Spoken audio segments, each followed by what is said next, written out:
famous Elsie Cowan.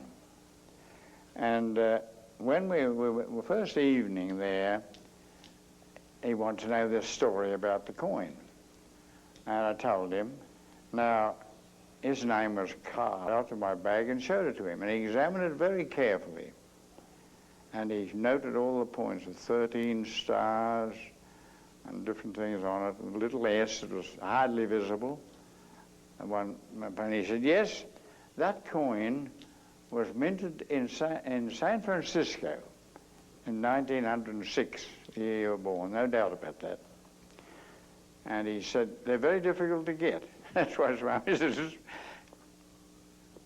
He went and got his catalogue and told me how many were minted that year. Much fewer than most years. That's why Swami said it was special. Not many coins were minted that year, and that's why they're very difficult to get, for collectors to get.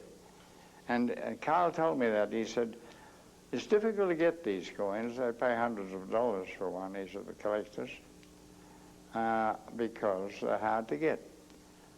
And he wanted to buy mine, but I wouldn't let him. Did the sand miracles that I've heard about. He smoothed out the sand in front of him in the palm of his hand, and he drew a little thing on it, you see, with his finger, outline of something. He said, what's that? I said, looks like a bowl to me, Swami. Yes, all right. Then, do you know what he did? He took sand from around with his hands, and he built a little sand castle, as we called them as children, you know, on top of that drawing, on top of that sketch he'd made of the bowl. And then, when he'd made this little mound, this little sand castle, as we called them as children, you must have done the same when we were on the beaches, he smiled, he looked very happy. And I could feel tremendous power around in the atmosphere, as if the air was full of beings, angelic beings. And that feeling was there, Steen. Anyway, he just smiled, he laughed, and he put his fingers like this, you know, like this, just into the top of this sandcastle.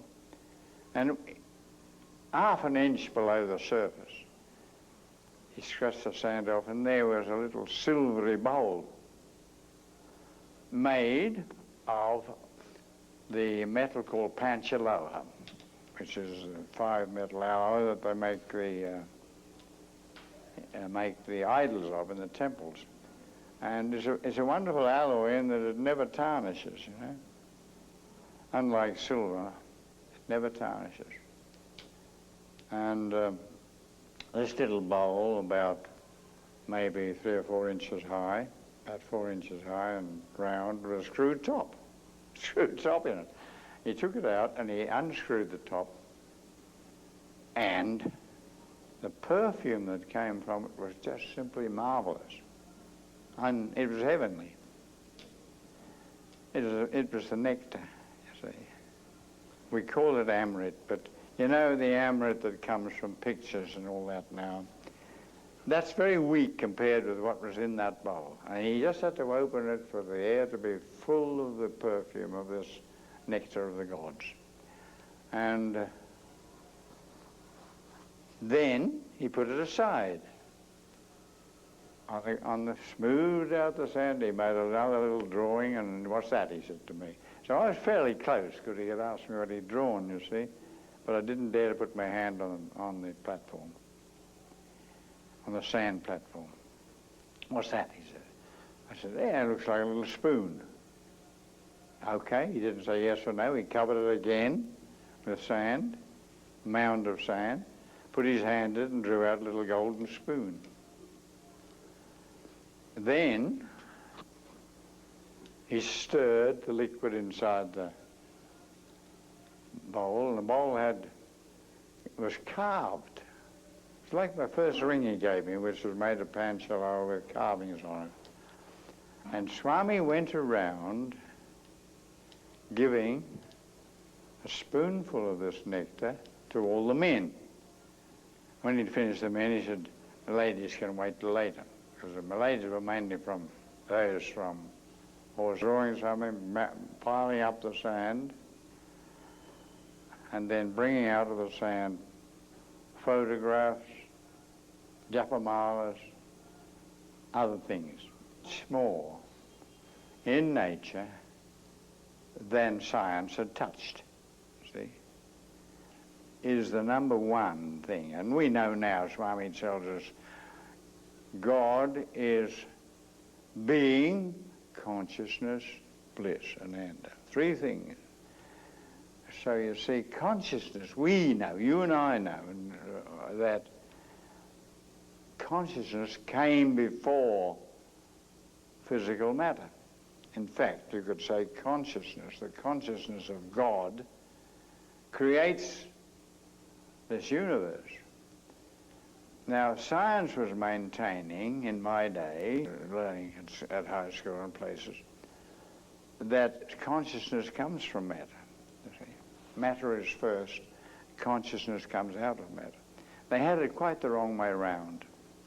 And we're all building up in my day, that, but maybe you laugh at this, but this is what they were teaching when I was learning at high school and places, that consciousness comes from matter. You see. Matter is first, consciousness comes out of matter. They had it quite the wrong way round.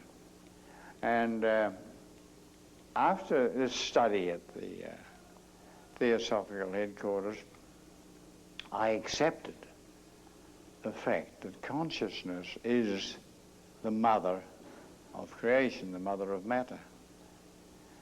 And that material, what we call matter, which is energy anyway, comes from consciousness. And therefore, consciousness, divine consciousness, which you have potentially, and I have, we're all building up to this level of divine consciousness. That's what Swami is training us for, to get the divine consciousness, that we have the same consciousness as he. And if we did, we could do the same miracles, you see. Well, I wanted to see somebody who did that. And time said, to command nature, you must be above nature. And that's where the Swami's spiritual teachings come in. It's completely above nature. It's not, you're its master. It's not yours. You're the master of nature, or the laws of nature. Then you can perform these same miracles. So that was... Some people go to Swami for all sorts of reasons, for health reasons, for this and that. I went primarily for a demonstration of that truth, that consciousness commands matter. And I saw it the first time he went like this and produced Vibhuti. See? Another thing I learned at the School of Wisdom was, it was taught also in this course, that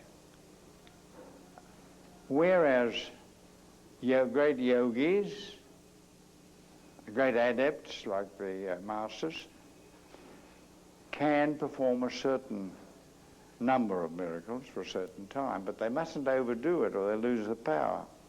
This was taught to us.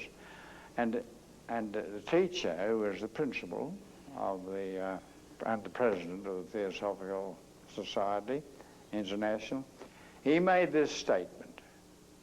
He said, the only being that can continue to perform supernormal phenomena, which we call miracles, is an avatar. Should have done that, he should have done this. But our consciousness is so much lower than the divine consciousness that we're very foolish to judge him. And that's the first thing we must learn. Do not judge God. Just accept what he does. And what I previously regarded as important, such as making a bit of money and getting a reputation, of earning a bit of fame, and that kind of thing, like Somerset Maugham or someone, as a writer, I've discovered that all that is very hollow and no use at all.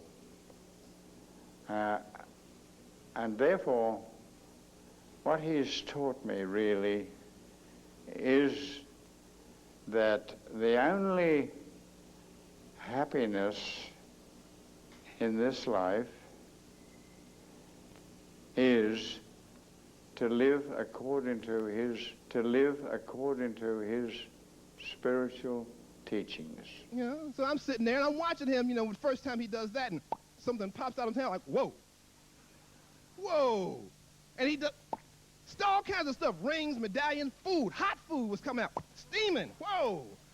And then he turned to someone and he say, well, how is your brother, sister, mother, something? And before the person could say anything, he'd tell them everything about brother, sister, mother, aunt, uncle, and everybody else, cousins. He was all up in their business, okay? I'm like, whoa. And at one point, he did his hand like this. And I saw this Japamala out of the air. I'm like, oh. Whoa. And he asked me, he said to me, and he looks at me like, and he waves his hand, and he materializes a medallion for me. I'm like, whoa, that's cool, that's cool. Questions I had to think about, right? You know, Atlantis, Palm, and all that. He turns to me after he closes the curtain. He turns to me and says, too much lust. Sometimes you want to be with Mary, and sometimes you want to be with all those other women. Mary was the woman who was living with me, and there was a whole bunch of all them other women. Now, I'm like, and then he started talking to me about stuff that I had never talked to anybody. He talked to me about stuff I wanted to forget about, you know? I mean, he was all up in my business. I mean, he was naming names. He was getting real particular. I'm like, oh. I mean, if he knows that, I mean, oh, he knows that. Oh.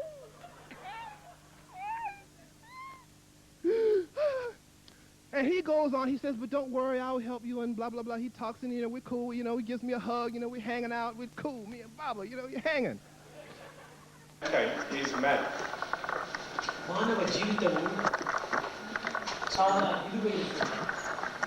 Human life is very precious and valuable. It is very sacred and holy. Actually, doing meditation like this is waste.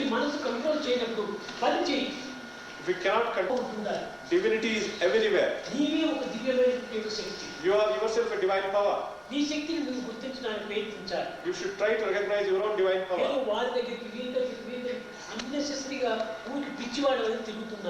Don't roam about like mad people here and there in search of money waste, time waste, energy waste. It is waste of money, it's waste of energy, it is waste only of time. One path. One. This is not first right. This is not, in the beginning it may not be right. This is not right. You are consciousness. You are God. You are God. See, I and God are one. Think that I and God are one. This is not first. We have to develop the confidence that divinity is within me. You are Atma Swarupa. You are Atma Swarupa. That is Vedanta. I am Atma Brahma. That is Vedanta. That is I am Brahma and Atma. That is Atma. That is Atma. This is God. In you, with you, above you, below you, around you. God is always with you, in you, around you, behind you, everywhere. That is real love. That is real love. Yes. It is not good. Think about God. Think of God. Think about God's name. Think about God's name. It is very important. That's the most important. There is only one God. There is only one God. There are many gods. Then many gods are not existing. If you like, think Jesus, or think Ram, think Allah, or think Zoroaster, or think Buddha, or any whatever you want. Think of about any name and any form of God. It may be. That is unity in diversity. That is what is unity in diversity. Unity in diversity. Unity in diversity. So man is not getting. God. Surrender to God. Don't surrender to others. When you look at the equal man. Man is an equal. Surrender change. He has neither having the authority to get the surrender, nor you have the authority to surrender. Master. Oh, there is only one master. Only one master. There is only one master. Only one master. Only one master. That is God. Go to here, there, this. Yes, sir. What do you want? Peace of mind. You know that he was disaster. Too much disaster. Okay. What can I do?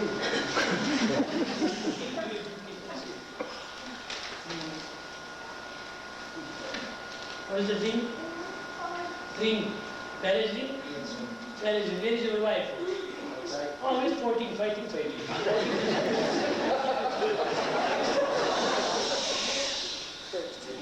You want peace.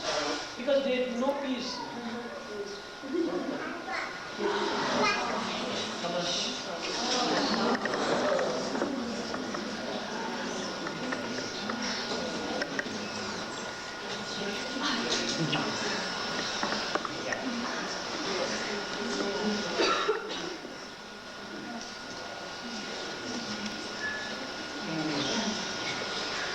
And I give trouble to you? A lot of doubts, misunderstanding. Listen. Sometimes he is crying. Are you? Long journey. So when he said, "What do you want?" I answered. He just waved his hand like that, and here is the ring that I got in Bombay. And then he called us in the interview room. I mean, one thing that will always impress me, well, I know that Swami knows everything about everyone. That's a fact. Time and again I've seen where a husband is called for interview. He comes up and waits where you wait outside the interview room. Swami, when he finishes darshan, he will come back to that area, he'll point at the man and say, "Where's wife?" Because, as you know, if the husband is called, the wife is allowed to come up and vice versa. And because there are thousands of people there, and, you know, the ladies all on one side, the men over there, unless the wife sees the husband going up, she doesn't know. So the husband says, you know, "Where's wife?" "Well, Swami, I don't know, somewhere over there." Do you know, very often it's people who've never been out before. He will take that man to the edge of the veranda, and even though there are 5,000 people there, he will point to exactly where the wife is in that crowd. Marvelous. Now, I've seen that happen several times. Interviews, and when I say talk about miracles, it's a question really of what you haven't seen, because I've seen so many extraordinary things happen, and some of the simplest amuse me, interest me, or I say amuse me, things I'll never forget. In the early days, you probably know, they had electricity cuts almost every morning. And when the electricity went off, it went off for 3 or 4 hours at least. Yeah. Now, one time we went in the interview room, Swami always, first of all, switches on the fan. That's one of these big punkers, they call them, noisy. And so you're noisy means to say that, as I do, he talks very quietly, of course. Sometimes it's difficult to hear what he's saying. So when we had a power cut, while we'd only been in there about 10 minutes, and the fan stopped, I thought, thank God, because No. this is what God did. He just put his hand up like that, pointed at the thing, and said, "Go, go." And what do you think happened? It went immediately. Same old noise. But, you know, when you think, I have no point talking about all the rings he's produced. I mean, I've seen everything, necklaces, all these things, changing one ring from one shape to another, one type of ring to another, producing watches, and another thing that makes us laugh, beautiful watches.